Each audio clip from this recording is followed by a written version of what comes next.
Baik, selamat malam untuk kita semua. Selamat malam, Pendeta.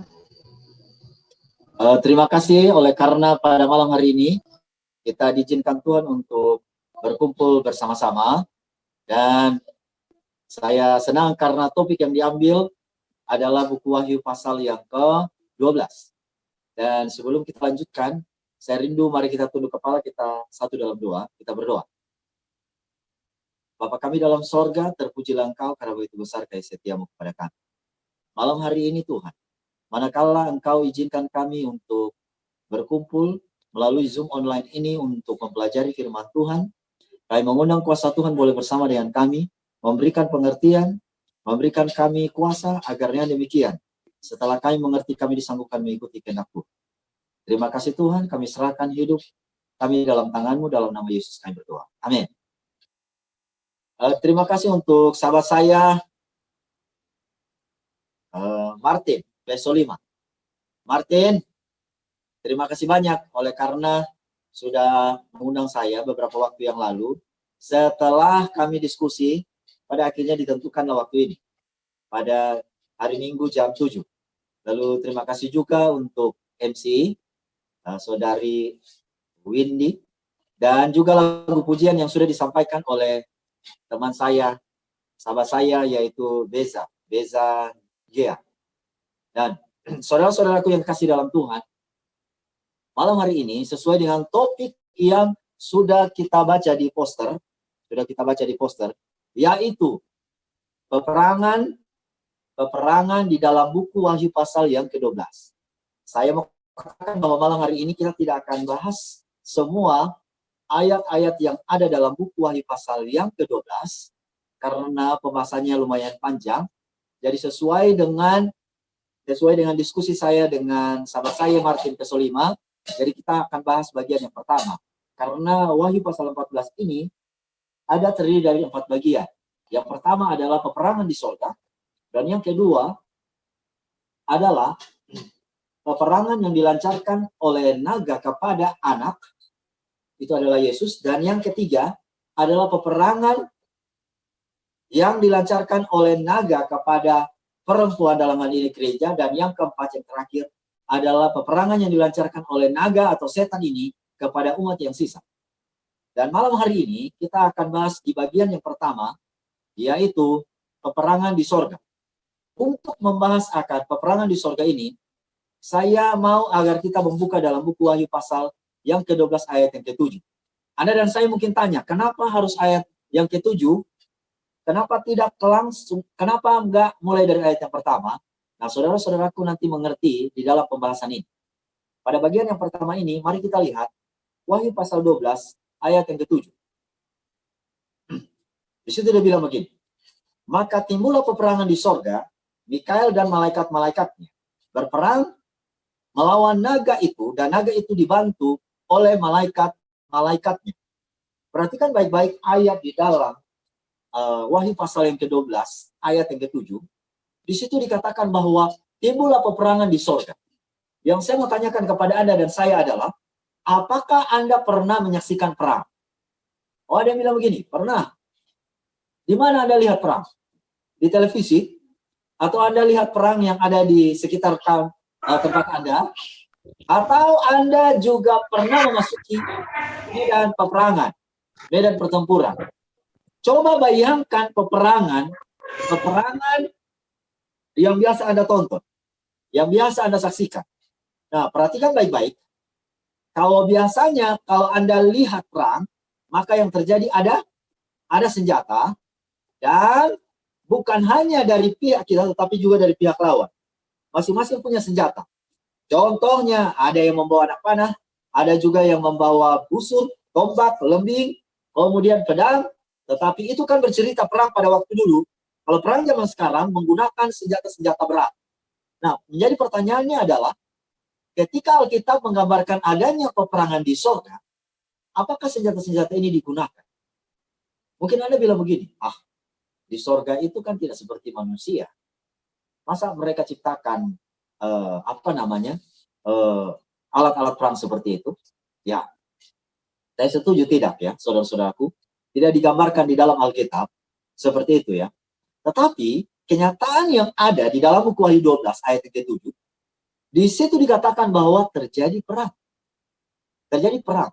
Ini perang yang bagaimanakah itu? Ini perang yang bagaimana? Nah, saudara-saudaraku, berbicara mengenai perang yang bagaimana itu, kita harus lihat ini siapa dan siapa. Ini perang siapa dan siapa. Alkitab mengatakan dalam buku Wahyu 12 ayat yang ke-7, katakan bahwa Mikael dan malaikat-malaikatnya lalu berperang melawan naga. Sekarang muncul pertanyaan bagi Anda dan saya. Perhatikan baik-baik, tahan ya. Siapa Mikael itu? Siapa Mikael itu? Oke, kalau Anda bertanya mengenai Mikael, maka jawabannya ada dalam buku Daniel pasal yang ke-12, ayat yang pertama. Di situ dia bilang begini, pada waktu itu muncullah Mikael, pemimpin besar. Oke, perhatikan baik-baik.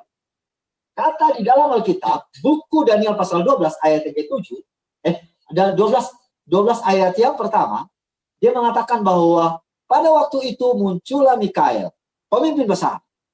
Jadi kalau berbicara mengenai Mikael, Mikael adalah pemimpin besar. Saya mau tanya lagi bagi Anda yang menyaksikan melalui Zoom ini. Siapa Mikael? Oh, Alkitab sementara mengatakan bahwa Mikael adalah pemimpin besar. Kalau di dalam King James Version dia menggunakan kata archangel, penghulu malaikat atau pemimpin malaikat. Nah, kalau sudah berbicara mengenai penghulu malaikat, pemimpin malaikat, maka ini merujuk kepada siapa? Kepada Yesus Kristus.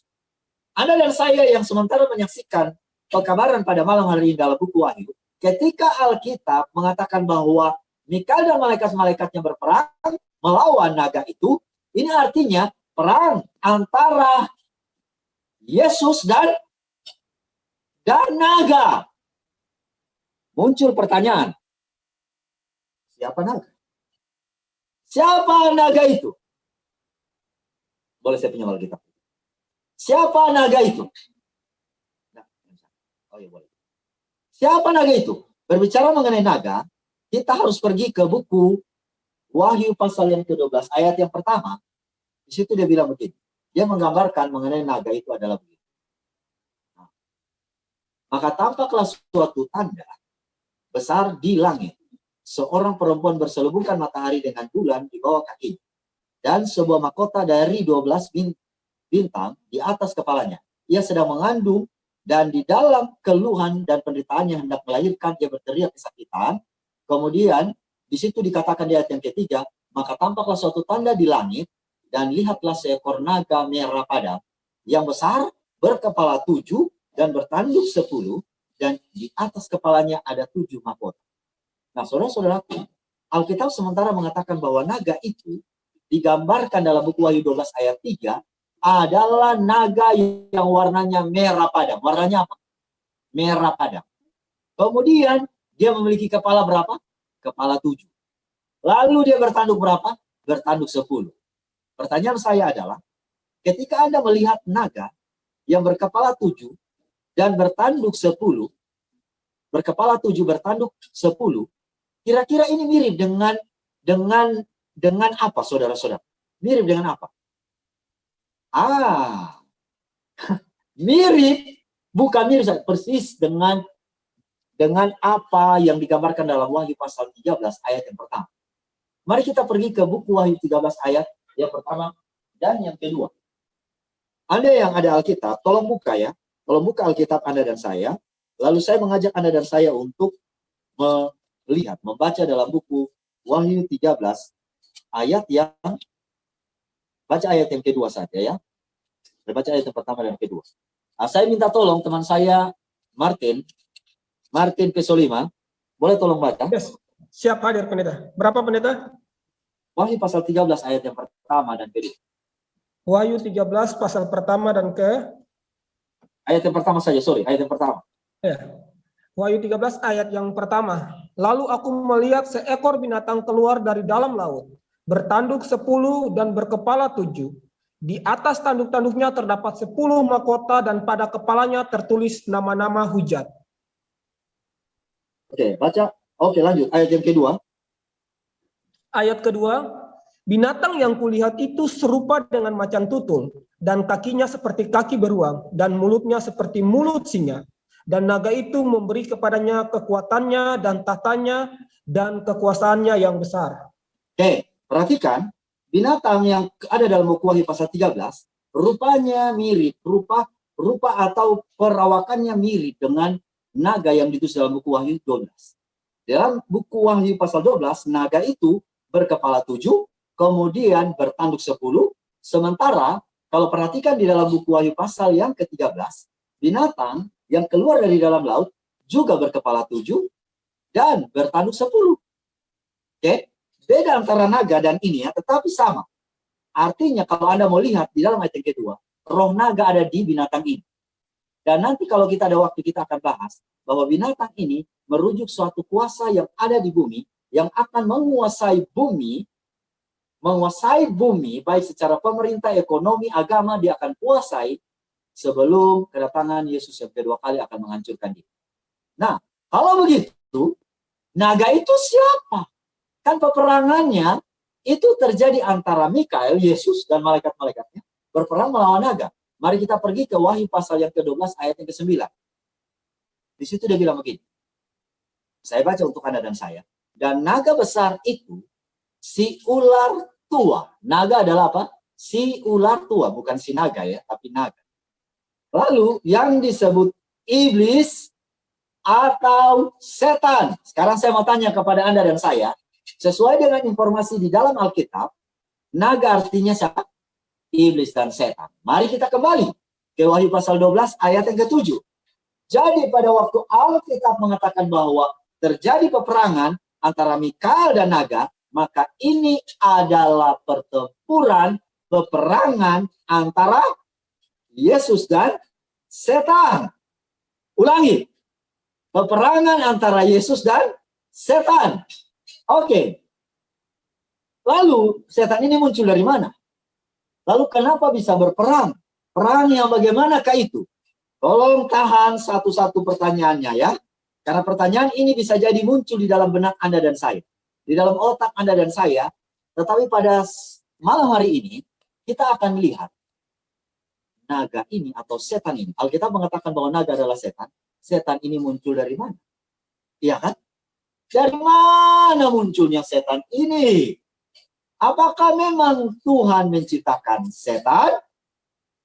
Apakah memang Tuhan menciptakan iblis atau naga ini? Nah, jawabannya adalah, mari kita baca dalam buku Yeskiel pasal yang ke-28 ayat 15. Saya minta teman saya kembali lagi, Martin nggak boleh bosan-bosan ya. Kalau oke, silakan baca Yeskiel pasal 28 ayat yang ke-15. Yeskiel pendeta? Yeskiel 28 ayat 15. Oke, Yeskiel 28 ayat 15. Yeskiel 28 ayat 15 berkata demikian, engkau tak bercelah di dalam tingkah lakumu sejak hari penciptaanmu sampai terdapat kecurangan padamu. Oke, perhatikan baik-baik. Saya akan menjelaskan dari mana munculnya setan. Apakah Tuhan menciptakan setan atau iblis? Di dalam buku Yeskiel dikatakan bahwa Tuhan tidak menciptakan setan. Karena kenapa? Tuhan di situ dikatakan bahwa engkau tidak bercela sejak hari penciptaan. Engkau di sini merujuk kepada naga, merujuk kepada iblis dan setan. Lalu kenapa sampai dia muncul? Memangnya pertama kali Tuhan ciptakan siapa? Tuhan ciptakan siapa? Lalu kenapa jadi muncul setan di surga? Lalu ada perang. Mari kita buka kembali di dalam buku Yesaya pasal yang ke-14 ayat yang ke-12. Tolong buka Alkitab Anda sama-sama dengan saya. Lalu kita mulai lihat satu persatu ayat ini. Biarkanlah Alkitab yang menjawab setiap pertanyaan yang muncul di dalam pikiran Anda dan saya. Silakan baca. Yesaya 14 ayat 12. Boleh tolong baca, sahabat saya?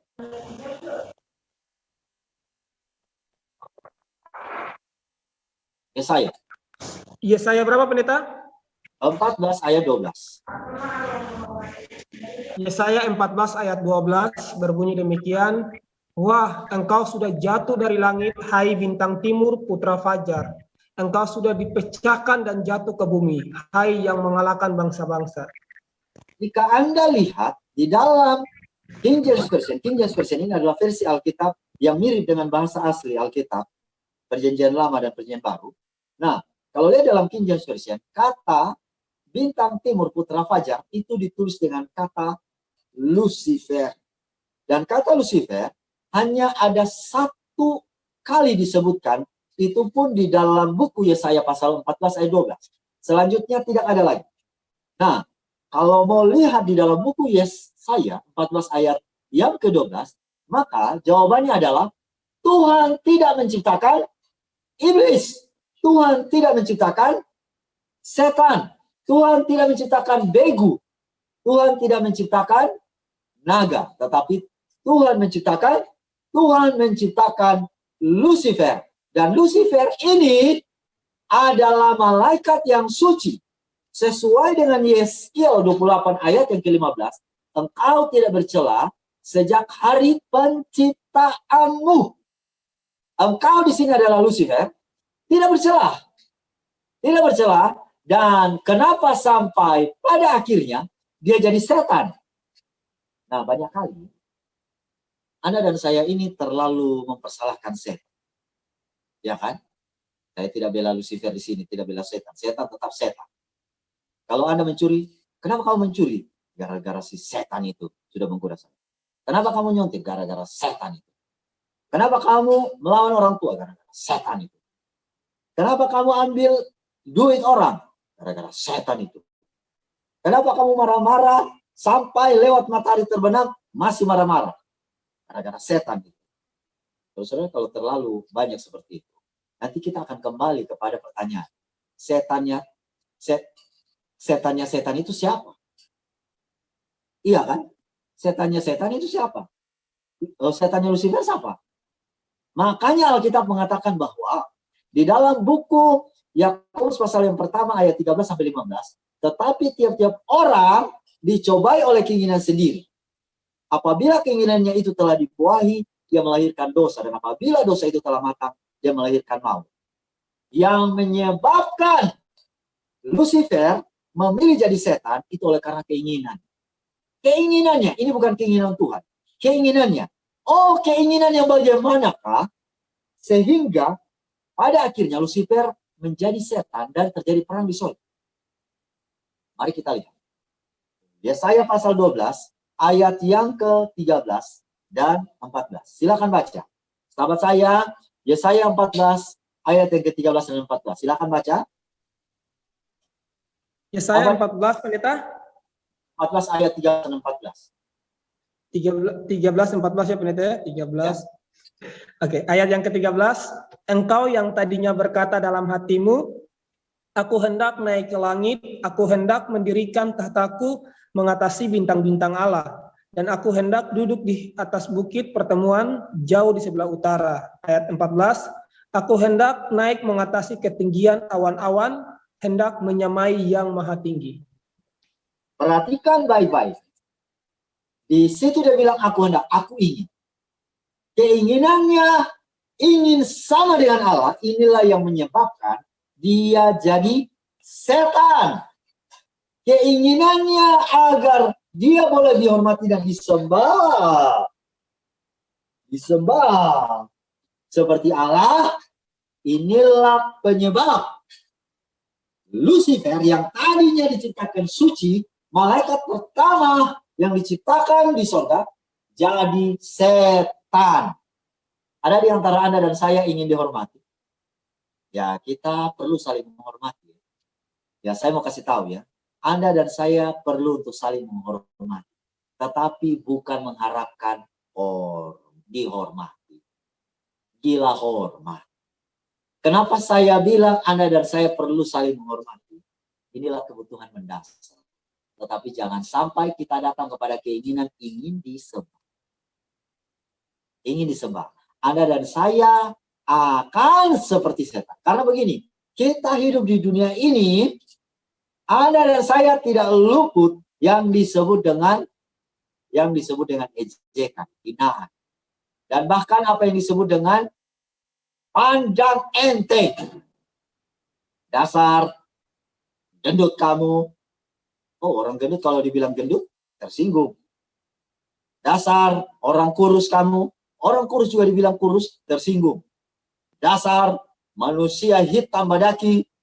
Walaupun dia hitam, tetap tersinggung.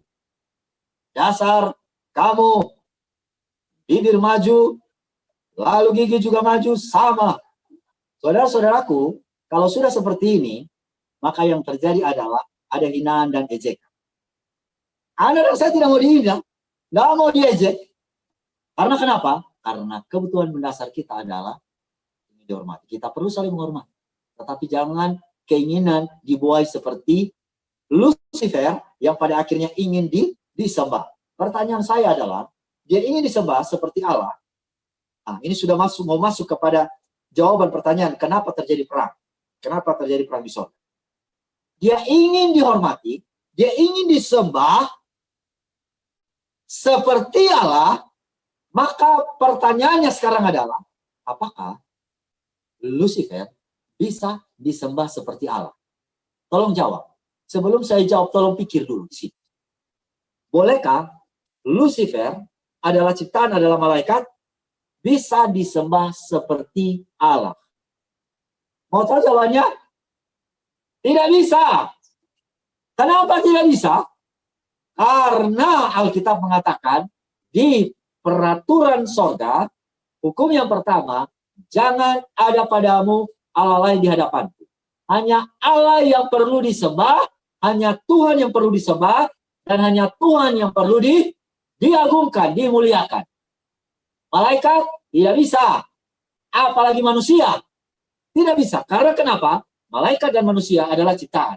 Hanya pencipta yang bisa disembah dan dimuliakan. Jadi kita tidak bisa sembah malaikat. Kita tidak bisa sembah manusia. Yang harus ada dan saya sembah adalah Tuhan. Itulah yang dikatakan Alkitab. Kalau begitu, Lucifer tahu atau enggak ini di sorga? Bahwa hanya Tuhan yang disembah. Yang perlu disembah. Malaikat nggak perlu disembah. Tahu. Kenapa dia tahu? Karena hukum ini dari kekal sampai kekekalan. Ya, Alkitab mengatakan bahwa hukum Allah itu dari kekal sampai kekal. Jadi sebelum Anda lahir, sebelum dia muncul, ini sudah ada hukum Tuhan.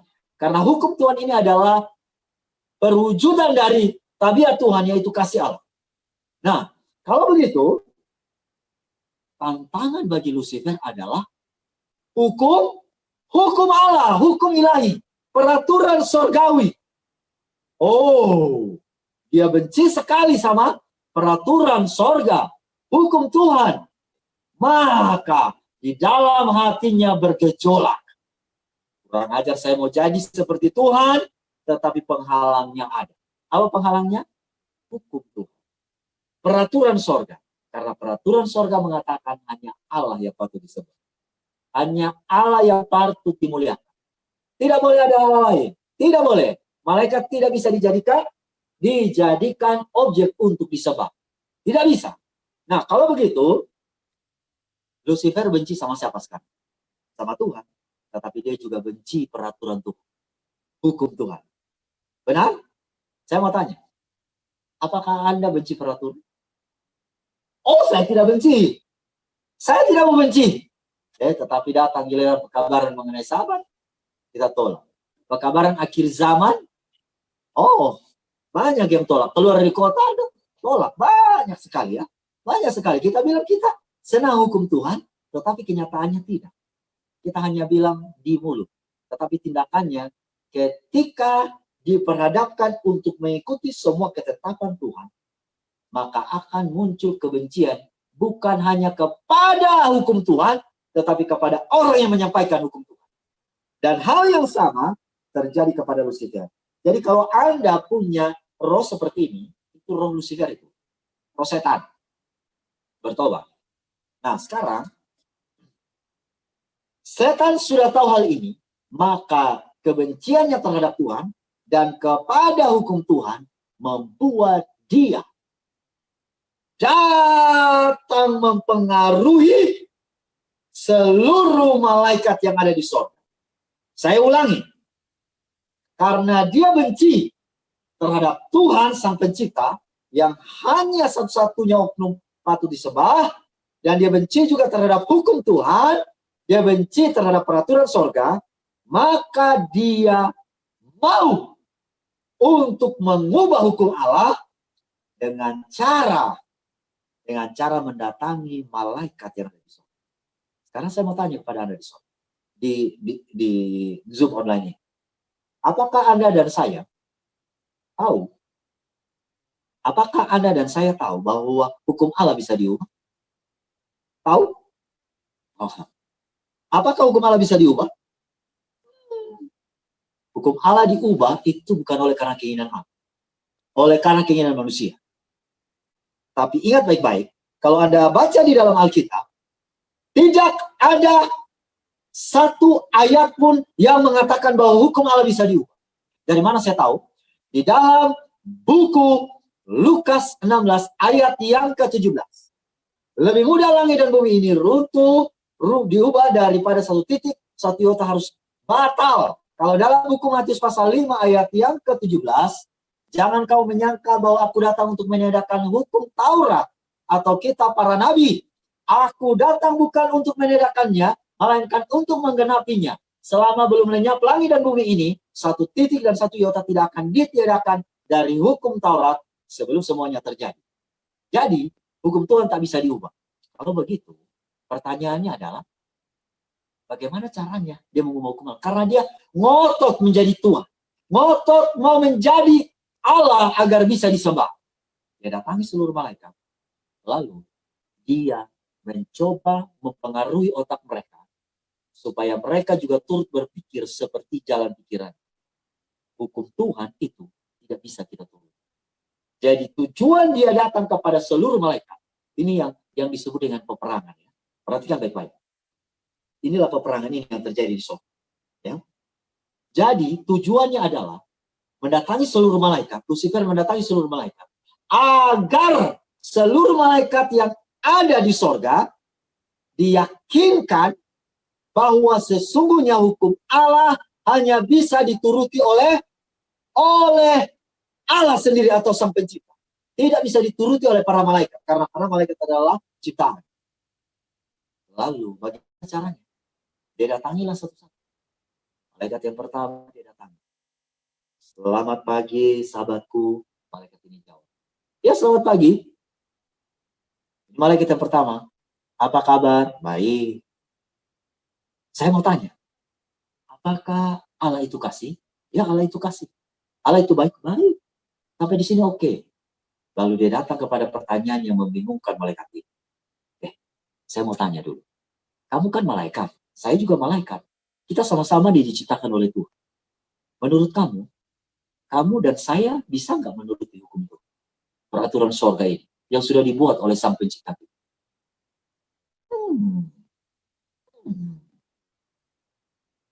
Saat malaikat ini bilang, bikin bingung, dia mau jawab apa, dia tinggalin. Dia datang lagi malaikat. Halo, selamat pagi, selamat pagi. Apa kabar? Baik. Allah itu baik? Baik. Allah itu kasih? Kasih. Nah, saya mau tanya ini. Kamu kan malaikat, aku juga malaikat. Kita sama-sama diciptakan Tuhan. Menurut kamu dan saya bisa nggak menuruti hukum Tuhan? Peraturan surga ini yang dibuat oleh Sang Pencipta. Tidak bisa. Waktu malaikat itu bilang tidak bisa, dia bilang begini, sini ikut aku. Kamu punya pikiran sama dengan saya. Mana bisa kita menuruti hukum Allah? Hukum Allah hanya bisa dituruti oleh Allah sendiri. Kamu siapa? Aku siapa?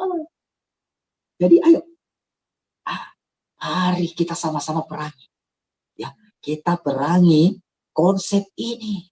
Konsep bahwa menuruti hukum Tuhan itu harus dijalankan oleh kita para malaikat di sorga. Harus diperangi. Ya, tadi tidak bisa. Datang lagi malaikat. Ke malaikat yang satu. Halo, selamat pagi, selamat pagi. Apa kabar sahabatku? Baik. Allah itu baik? Baik. Apakah Allah kita itu kasih? Ini menurut kamu nih ya. Kamu kan ciptaan. Aku juga ciptaan. Malaikat ini kita sama-sama. Menurut kamu bisa nggak kita menuruti peraturan surga, hukum Allah ini? Lalu dia bilang begini, ya bisa lah. Kalau dia jauh bisa, Lucifer bilang apa? Apa? Bisa. Memangnya kamu ini malaikat nomor berapa? Saya adalah malaikat penghulu. Saya adalah malaikat yang pertama kali diciptakan. Tak bisa. Apalagi kamu. Lalu setelah itu, malaikat ini bingung. Seluruh malaikat datang. Apa hasilnya? Mau tahu hasilnya? Hasilnya di dalam buku Yesaya. Wahyu 12 ayat 4. Tolong dengarkan, saya baca. Inilah hasilnya. Waktu didatangi semuanya, maka yang terjadi. Inilah hasilnya. Ini yang saya mau bilang peperangan. Ya. Tuhan memberikan hukumnya di mana? Di sorga. Supaya tidak ada yang disebut dengan ketidakadilan, supaya tidak ada yang disebut dengan tidak ada kasih, dan juga tidak ada keteraturan. Tuhan berikan ini supaya ada keteraturan, keadilan, dan kasih yang murni dari sorga. Dan saudara-saudaraku, setan menentang, mencoba untuk memerangi akan hukum Tuhan. Oke? Ini yang disebut dengan perang. Lalu hasilnya adalah dalam buku Wahyu pasal 12 ayat 4. Dia bilang begini. Dan ekornya menyeret sepertiga dari bintang-bintang di langit dan melemparkannya ke atas bumi. Saudara-saudaraku yang kasih dalam Tuhan, berbicara mengenai bintang, kalau di dalam Alkitab ini menggambarkan malaikat. Jadi ekornya menyeret, ini yang dimaksudkan adalah penyesatan yang dilakukan, inilah senjatanya. Senjata setan adalah penyesatan dengan mendatangkan pertanyaan yang membingungkan. Ini bagian dari penyesatan, ini adalah senjata yang digunakan. Dan hasilnya ada sepertiga malaikat yang ada di sorga mengikuti dia. Yang sepertiganya lagi gimana? Ikut Tuhan. Sepertiganya lagi. Saudara-saudaraku yang kasih dalam Tuhan. Oleh karena ini terjadi, maka suasana sorga menjadi tidak harmonis. Suasana sorga menjadi tidak sopan dan teratur. Oleh karena itulah, karena jumlah mereka lebih sedikit, maka mereka mau tidak mau harus diusir dari sorga. Loh, kenapa Tuhan harus mengusir? Kenapa Tuhan nggak patahkan saja leher? Biar mati semua itu. Kenapa Tuhan nggak bakar aja mereka sekalian? Matilah kalian. Nggak perlu Tuhan patahkan leher. Ya perlu Tuhan bakar mereka dengan api. Tuhan hanya bilang begini, iblis lenyap. Lucifer kawan-kawan lenyap hanya dengan kata. Tapi kenapa Tuhan tidak lakukan itu? Kenapa Tuhan tidak lakukan itu? Karena kalau Tuhan lakukan itu, yang terjadi adalah malaikat yang lain ketika datang menyembah Allah. Ini kalau malaikat, Anda baca dalam buku Yesaya pasal yang ke-6, memiliki 6 sayap. 2 sayap dipakai untuk terbang, 2 sayap dipakai untuk tutup muka dan badan, 2 sayap dipakai untuk tutup kaki. Kalau mereka datang menghadap Tuhan, itu sangat menghormati Tuhan. Sangat menghormati Tuhan. Anda tahu, kalau seandainya Lucifer tiba-tiba dilenyapkan, ini malaikat yang lain datang menyembah Tuhan, sepertinya menghormati, tetapi mereka akan menyembah Tuhan dengan tanda tanya dan ketakutan. Ini Lucifer, ini kami sangat hargai dia. Kenapa dia hilang tiba-tiba? Teman-teman kami kenapa hilang tiba-tiba? Bisa jadi berikutnya kami juga hilang tiba-tiba. Di sorga bukan akan semakin baik, akan semakin kacau. Untuk itulah Tuhan mengambil jalan hikmat dan bijaksana yang lain. Tuhan izinkan Lucifer hidup, biarkan dia menunjukkan siapa dia sebenarnya. Siapa dia sebenarnya. Itulah sebabnya cerita pada saat ini akan berlanjut setelah, mari kita baca di dalam buku Wahyu pasal 12, setan tidak dibunuh langsung. Tetapi Wahyu pasal 12 ayat yang ke-8 dan 9 mengatakan seperti ini. Perhatikan baik-baik. Tetapi mereka tidak dapat bertahan di ayat yang ke-8 dan 9. Mereka tidak dapat bertahan, mereka tidak mendapat tempat lagi di sorga. Dan naga itu, si ular tua yang disebut iblis atau setan, yang menyesatkan seluruh dunia, dilemparkan ke bawah. Mereka tidak bertahan, Alkitab mengatakan tidak bertahan. Tidak bertahan, karena terang dan gelap tidak bisa bersatu, Alkitab bilang. Konsep Lucifer dan konsep Tuhan tidak bisa bersatu, maka mereka harus keluar dari sorga. Lalu dilemparkan ke bawah, dilemparkan ke bumi, bersama dengan malaikat-malaikat. Nah sekarang, Alkitab katakan mereka dilemparkan ke bawah. Ada begitu banyak planet-planet di alam semesta kita, di mana ada anak-anak Allah itu juga yang lain, yang diciptakan jauh sebelum bumi kita diciptakan, dan bumi kita adalah planet yang terakhir, yang ada kehidupan. Dan waktu Lucifer berkunjung ke planet yang lain, dia tidak diterima. Dia tidak diterima, namun pada waktu itu, dia pergi ke bumi kita ini, lalu disitulah dia berhasil menggoda Adam dan Hawa. Perhatikan baik-baik. Dia menggoda Adam dan Hawa. Lalu pertanyaan saya adalah, dua manusia ini tahu mengenai hukum Tuhan atau tidak? Tuhan kasih mereka hukum atau enggak? Peraturan. Kasih. Dan salah satu peraturan yang ada dalam Taman Eden, jangan makan buah pengetahuan baik dan jahat. Itu adalah hukum. Lalu yang terjadi adalah mereka makan buah larangan itu. Dan akhirnya mereka jatuh ke dalam dosa. Waktu mereka jatuh ke dalam dosa, setan bilang, Tuhan lihat itu. Kamu lihat sendiri. Manusia yang sudah diciptakan olehmu saja tidak sanggup menuruti hukummu. Coba kamu lihat. Lihat. Para malaikat yang tadi bingung-bingung juga, mereka bilang, mereka belum tahu setan ini salah atau tidak. Mereka belum tahu. Karena kenapa? Karena manusia juga tidak sanggup menuruti hukum Allah. Mereka berdosa. Dosa adalah pelanggaran terhadap hukum Allah. Lalu yang terjadi, seluruh sorga berduka cita oleh karena jatuhnya manusia. Manusia ke dalam dosa. Cerita belum berakhir, saudara-saudaraku yang kasih dalam Tuhan. Sekarang, waktu manusia jatuh ke dalam dosa, maka datanglah Tuhan. Datanglah Tuhan dan memberikan janji di dalam buku Kejadian pasal yang ketiga ayat yang ke-15. Kejadian 3 ayat yang ke-15, di situ dia bilang begini. Aku akan mengadakan permusuhan antara engkau dan perempuan ini. Antara keturunanmu dan keturunannya. Engkau akan meremukkan tubuhnya, sementara keturunan perempuan akan meremukkan kepala. Oke? Kalau perhatikan baik-baik, ayat di dalam buku Kejadian 3 ayat 15, di situ dikatakan bahwa kepala ular remuk. Sementara keturunan perempuan, kakinya yang remuk. Yang satu kepala remuk, yang satu kaki remuk. Yang kepala remuk di sini siapa? Kejadian 3 ayat 15. Iblis, ular. Yang kaki remuk di sini siapa? Perempuan, keturunan. Oke? Pertanyaan saya berikutnya adalah, mana yang akan mati mana yang akan mati dari antara dua? Yang kepala remuk atau yang kaki remuk? Kalau Anda dan saya dapat kecelakaan, kaki hancur, jempol hilang, Anda masih bisa hidup. Tapi kalau dapat kecelakaan dan kepala hancur berantakan, otak terlempar kemana-mana, jangan pernah mimpi hidup lagi. Itu mati. Dan Alkitab mengatakan dalam buku Kejadian 3 ayat 15, kepala setan itu remuk. Kepala ular itu remuk. Maka waktu setan mengetahui akan hal itu, Lucifer tahu, kepala saya remuk. Maka dia bilang begini, kata-kata Allah tidak mungkin bohong.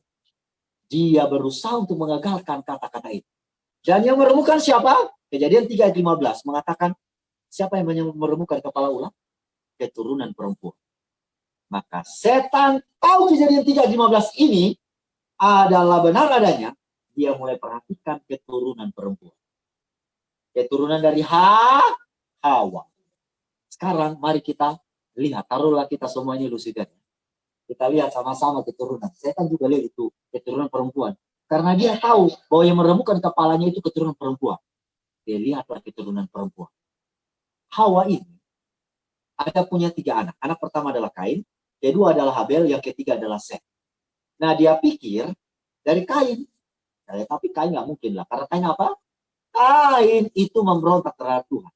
Habel menurut pada Tuhan, tetapi Habel dibunuh. Ternyata keturunan perempuan itu datang dari Set. Anak ketiga dari perempuan itu. Nah, keturunan perempuan datang dari Set. Set memperanakan Enos, terus menerus sampai ke Nuh. Jadi setan nunggu, kapan kepala saya diremukkan? Sampai di Nuh, sudah 2000 tahun sejak kejadian 3:15. Kok kejadian 3:15 sudah dikasih tahu 2000 tahun lalu kepala saya belum meremuk ini. Sudah sampai pada zaman Nuh, 2000 tahun sudah berlalu setelah kejadian 3:15 itu dikumandangkan, tapi kepalanya belum meremuk. Dia mulai perhatikan keturunan perempuan. Nuh punya anak ada 3, Sem, Ham, dan Yafet. Ham tidak ada harapan, Yafet juga tidak, tetapi datanglah Sem. Keturunan perempuan datang dari Sem. Dari mana saya tahu?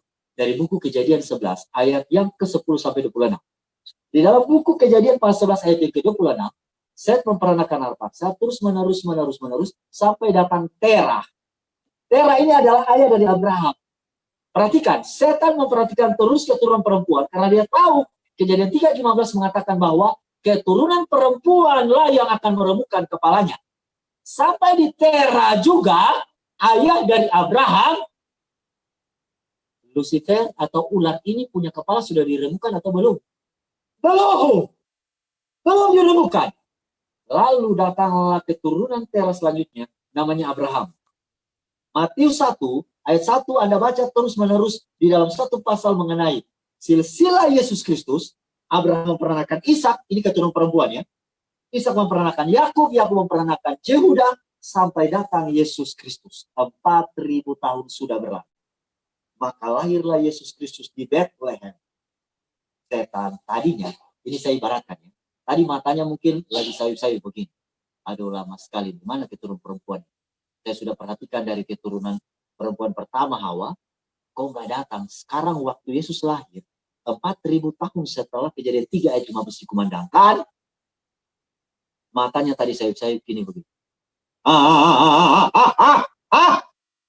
Ini dia. Ini dia keturunan perempuan. Dia mulai panggil kawan-kawannya itu ya seperti apa?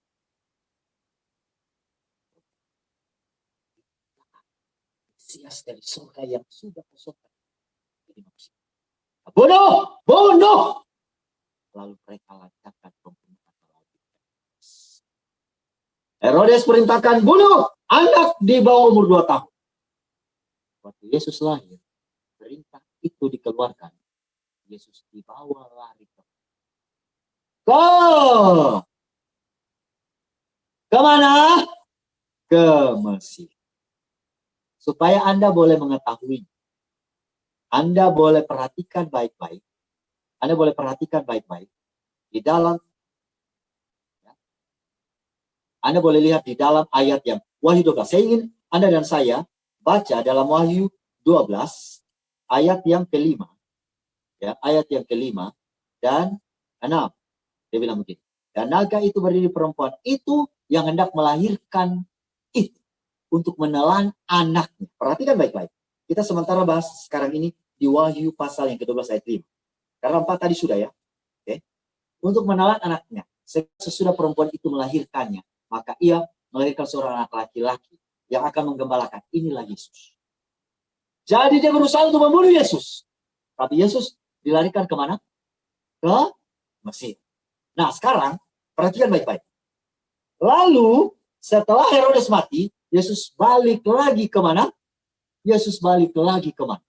Yesus balik lagi kembali ke tanah Palestina, ke Yehuda, ke tanah Yehuda. Pada waktu dia tiba di sana, setan juga menggunakan orang-orang Nazaret untuk membunuh dia, tetapi dia menyingkir ke Galilea. Sekarang pada waktu sampai di Galilea, Setan tahu kejadian 3:15 ini pasti terkena. Dia bilang, ini kepalaku mau diremukkan. Sebelum dia remukkan kepala saya akan meremukkan kepalanya. Lalu waktu di Galilea, Yesus coba panggil murid-muridnya. Murid-muridnya 12 murid. Dia panggil Simon Petrus, Andreas, kemudian dia panggil juga Yohanes, Filipus, Yakobus, sampai kepada Bartolomeus dan Yudas. Setan datang menggunakan Yudas untuk mengkhianati Yesus. Lalu, setelah itu, setan juga menggunakan para ahli Taurat dan juga imam-imam untuk membunuh Yesus. Lalu Yesus dibawa ke mahkamah agama untuk diadili, kemudian sampai dibawa ke Pilatus untuk diputuskan disalib. Pilatus sendiri tidak sanggup untuk membebaskan Yesus. Pada akhirnya keputusan untuk Yesus disalib pada akhirnya keluar. Dan waktu Yesus salib, itu setan, kalau baca dalam buku Kerenduan Segala Zaman, setan bersuka cita pada waktu keputusan bahwa Yesus disalib. Mereka senang karena kenapa? Mereka berhasil membuat Sang Mesias menderita. Dan saudara-saudaraku yang kekasih, pada waktu Yesus salib, saya mau singkatkan ceritanya. Pada waktu Yesus disalib, setan pikir dia menang. Tetapi justru pada waktu dia disalib, Kejadian 3 ayat 15, digenapi, kepalanya remuk. Loh, kok bisa? Kok bisa pada waktu Yesus salib, bisa setan menang? Biasanya kalau orang di dalam ring tinju, kalau dipukul, KO, dia rubuh, dan dia tidak bangun, dia harusnya yang kalah ya. Dan yang angkat tangan ini yang menang kan? Nah, sementara kalau lihat di dalam Alkitab, di dalam buku Matius, Markus, Lukas, Yohanes, Yesus disalib dia mati. Dan yang masih tetap hidup itu adalah setan. Artinya harusnya setan menang. Kok bisa Yesus menang? Mari saya kasih tahu. Ingat baik-baik. Tuhan Yesus datang ke bumi ini bukan hanya mau menyelamatkan manusia saja, tetapi mau mengembalikan kepercayaan seluruh alam semesta termasuk para malaikat bahwa sesungguhnya hukum Allah itu bisa dituruti oleh para malaikat dan manusia. Saya ulangi, tujuan Yesus datang ke bumi untuk membuktikan juga, bukan hanya menyelamatkan manusia, untuk membuktikan kepada para malaikat yang ada di surga, seluruh alam semesta, bahwa hukum Allah itu bukan hanya bisa dituruti oleh Sang Pencipta saja, tetapi oleh para malaikat dan manusia. Karena Anda dan saya perlu tahu, malaikat yang bingung-bingung di surga, sebelum Yesus mati, mereka masih bingung. Apakah hukum Tuhan itu bisa dituruti oleh para malaikat, apalagi manusia? Jadi saudara-saudaraku yang dikasih dalam Tuhan, inilah puncak pertempuran antara Tuhan Yesus dan juga setan. Jadi kalau Anda perhatikan baik-baik, kenapa Yesus menang? Mari saya jelaskan. Saya jelaskan baik-baik supaya Anda dan saya tahu. Yesus Allah atau tidak? Dia adalah Allah. Tapi pada waktu dia datang ke dunia ini, dia kosongkan dirinya, dia tinggalkan kealahannya.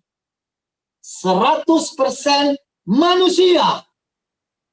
Dia turun ke dunia ini bukan jadi malaikat. Malaikat adalah ciptaan juga. Sama dengan Anda dan saya adalah ciptaan. Malaikat tidak bisa disembah, hanya Tuhan saja. Dia tidak turun jadi malaikat, tetapi jadi manusia. Mari kita baca ayatnya dalam buku Ibrani pasal 2 ayat 9. Silakan boleh baca sahabat saya, Martin Pesolima.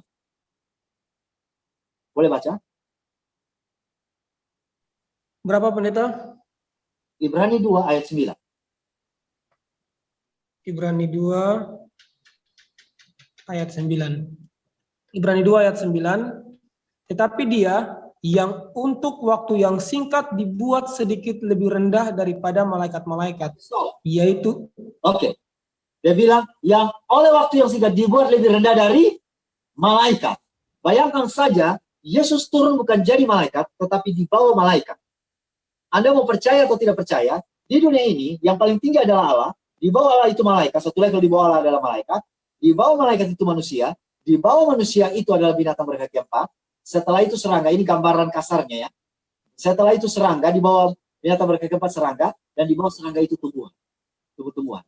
Lalu Anda bayangkan, Yesus turun 2 level, dia bukan jadi malaikat, tapi dia jadi manusia. Kalau Anda mau berkorban seperti Yesus, maka Anda perlu turun 2 level. Bukan jadi sapi Anda dan saya. Jadi kutu busuk. Makanya tak pernah bisa kita mau jadi berkorban seperti Tuhan Yesus. Karena kenapa? Pengorbanannya ini. Dia turun bukan jadi malaikat, saudara-saudara. Jadi, dia jadi manusia. Anda dan saya, kalau diizinkan Tuhan jadi ketua UMI, pemimpin suatu organisasi, tiba-tiba jadi pendeta biasa, sakit hati atau enggak? Sakit hati, kadang-kadang demo lagi ya, padahal belum sempat jadi sapi. Ya kan? Anda tadi ketua jemaat, atau pemimpin perusahaan, tiba-tiba jadi karyawan biasa. Yang ketua jemaat tiba-tiba jadi kostor. Belum sempat jadi sapi, apalagi kutu busuk. Sudah lu mau banting-banting barang, bahkan mau demo-demo. Belum sempat jadi sapi loh. Tapi Anda dan saya perlu tahu, Yesus, dia jadi, bukan jadi malaikat, dia turun di bawah malaikat. Lalu inilah kemenangan Yesus. Ayat ini. Ada 3 ayat ini. Filipi 2 ayat 6 sampai ayat yang ke-8. Silakan sahabat saya, Martin Pesolima. Lanjut yang tadi pendeta. Filipi 2 ayat 6 sampai 8. Filipi 2 ayat 6 sampai 8 ya. Filipi 2 ayat 6 sampai 8. Filipi 2 ayat 6, yang walaupun dalam rupa Allah tidak menganggap kesetaraan dengan Allah itu sebagai milik yang harus dipertahankan. Ayat 7, melainkan telah mengosongkan dirinya sendiri dan mengambil rupa seorang hamba dan menjadi sama dengan manusia. Ayat 8, dan dalam keadaan sebagai manusia, ia telah merendahkan dirinya dan taat sampai mati. Bukan Perhatikan baik-baik apa yang dikatakan dalam Filipi 2 ayat 6 sampai 8. Di ayat yang ke-6 dia mengosongkan dirinya dalam serupa dengan dia tinggalkan kelahannya. Tidak ada 1% pun Yesus ada di dunia ini dia menggunakan kealahannya. Tidak ada. Karena Alkitab mengatakan dia kosongkan dirinya. Lalu kenapa dia bisa bangkitkan orang mati? Lalu kenapa dia bisa memberi makan 5.000 orang dengan 5 roti dan 2 ikan? Kenapa dia bisa menyembuhkan orang buta? Itu bukan karena ada kuasa kealahan dalam dia. Tetapi dia bergantung sepenuhnya kepada Bapa. Karena Alkitab mengatakan dia kosongkan dirinya. 100% jadi manusia. Dan di dalam ayat yang ke-8, dalam keadaan seperti ini, dia taat. Sampai mati di kayu salib pun dia tetap taat. Taat terhadap apa? Terhadap hukum Tuhan. Terhadap peraturan sorga. Jadi waktu dia mati di kayu salib, malaikat-malaikat sorga yang ragu-ragu itu, seluruh alam semesta yang ragu-ragu itu, yang belum yakin bahwa hukum Tuhan bisa dituruti oleh para malaikat dan juga manusia. Mereka jadi yakin. Karena mereka berpikir gini, loh, Yesus bukan malaikat. Lebih rendah dari malaikat. Bisa menuruti hukum Tuhan yang sempurna. Tidak ada satu dosa pun yang dibuat. Dan dia mati dengan taat terhadap hukum Tuhan. Apalagi kita, maka seluruh sorga dan seluruh alam semesta memiliki satu suara bahwa setan bersalah. Tuduhan kamu selama ini beribu-ribu tahun, kurang lebih 4.000 tahun. Lebih dari 4.000 tahun mengatakan bahwa sejak dari surga, bahwa hukum Tuhan tidak bisa dituruti oleh malaikat apalagi manusia. Salah. Buktinya apa? Hei, Lucifer, lihat. Yesus, manusia bisa menuruti hukum Allah. Saudara-saudaraku, hati-hati kalau bilang hukum Tuhan tidak bisa dituruti. Kenapa kamu mencuri? Saya masih manusia. Kenapa kamu bohong? Saya masih manusia. Kenapa kamu nyontek? Saya masih manusia. Kenapa lawan-lawan mama? Saya masih manusia. Kenapa lawan guru di sekolah? Saya masih manusia. Kalau Anda bilang ini masih manusia, itulah saya. Waktu ada di mana? Di sorga. Kenapa nggak bisa menuruti hukum Tuhan? Karena saya ini masih taat. Saudara-saudaraku, pertanyaan saya. Apakah hukum Tuhan bisa dituruti oleh manusia? Saudara-saudaraku, Anda dan saya adalah manusia lemah. Manusia lemah, Anda dan saya juga. Butuh kasih karunia Tuhan. Tetapi jangan pernah bilang bahwa karena manusia lemah, tidak sanggup menuruti hukum Tuhan. Oleh karena kasih karunia Tuhan, oleh karena kekuatan Tuhan, Anda dan saya disanggupkan. Bukan karena Anda dan saya sanggup. Disanggupkan oleh Tuhan. Itulah makanya di dalam buku Yohanes pasal yang ke-15 ayat yang ke-5 dan 7. Jikalau kamu tinggal dalam aku, dan aku tinggal dalam kamu, maka kamu akan berbuah banyak. Kamu bisa menuruti hukum Tuhan. kalau aku tinggal dalam kamu. Artinya, kalau Anda sudah tidak sanggup, mari udah terus Tuhan Yesus berdoa. Tuhan, tolong sembuhkan saya. Tolong sembuhkan saya benci dosa. Itulah sebabnya dalam buku Matius 5 ayat yang ke-48. Demikianlah hendaknya kamu sempurna, sama seperti Bapamu di surga adalah sempurna. Saudara-saudaraku, peperangan ini pada akhirnya dimenangkan oleh Tuhan Yesus. Tuhan Yesus menang perang bukan dalam posisi sebagai Allah. Ingat, dia menang perang terhadap setan bukan posisi sebagai Allah. Tetapi dia justru menang sebagai jadi manusia.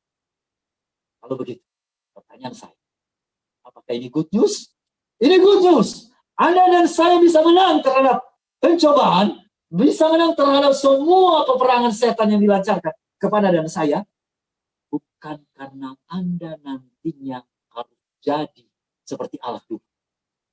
Tetapi Anda dan saya seperti ini akan disanggupkan oleh Tuhan.